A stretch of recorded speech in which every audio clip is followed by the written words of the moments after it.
the perfect will of the Lord to come out and be established in our life.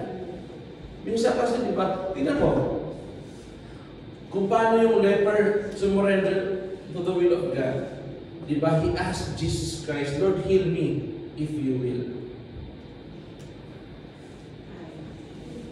Kung paano yung pilay doon sa Bethsaida na nakalakad. Kasi yung will ng Lord nandun na. Kaya nga Jesus even asked that, yung pilay doon sa Bethsaida, do you want to get well? Because He wants the will of the, yung willingness ng Lord nandun na, but He's waiting for the decision ng pilay doon sa Bethsaida.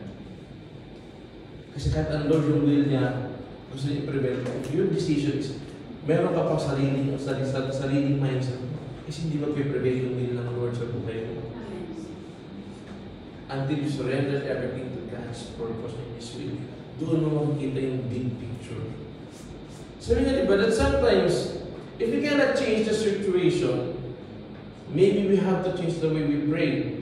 But instead of complaining in our prayers, Lord, why like this, why like that? Start to be thankful of what you have. Amen. Maybe when you start to thank God of what you have, maybe you will start to appreciate the purpose of life and God's will for you. Kasi you cannot see the beauty of life if you keep on complaining. Lord, kawawa naman ako. Lord, mahirap ako. Lord, sayang yung ganito. We keep on living in our regrets.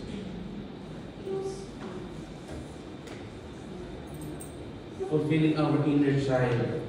Hello? And lastly, di ba sabi doon, to be established in God's love and purpose. And di ba? That all things work together for good. So now know the reason of God's calling upon your life. Know why God brings you where you are. Di ba? Even in our work, even in our workplaces. Sometimes when we encounter difficult people, we started to complain na, Lord, ayoko sa ganito. Not simply for the purpose why you are placed in your situation. Hello? Diba? Pinagdasal mo yung isang sitwasyon.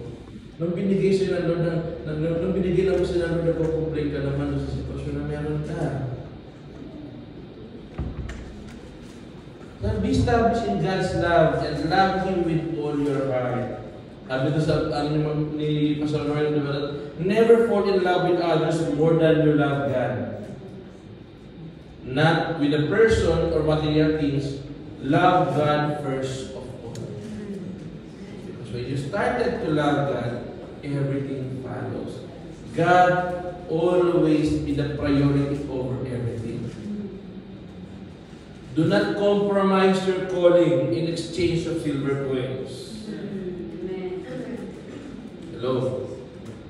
Do not compromise your purpose in exchange of silver coins.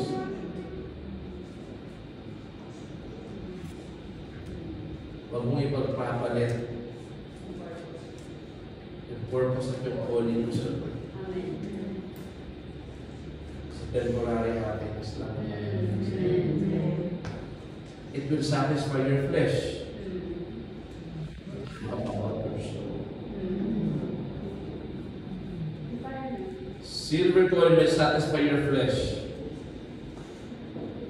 But if it will compromise the soul, maybe you have to stop. Sabi nga diba that you cannot serve both God and Mammon. You either have to despise the one in order for you to love the other. Put always God first.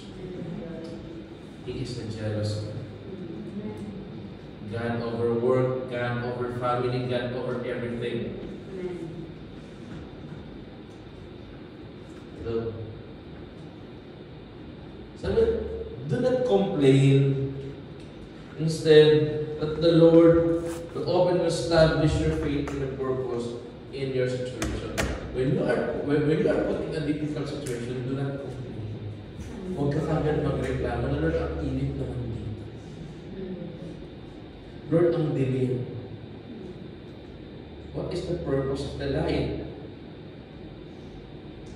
Di ba, halimbawa ganito, nag-uusap tayo.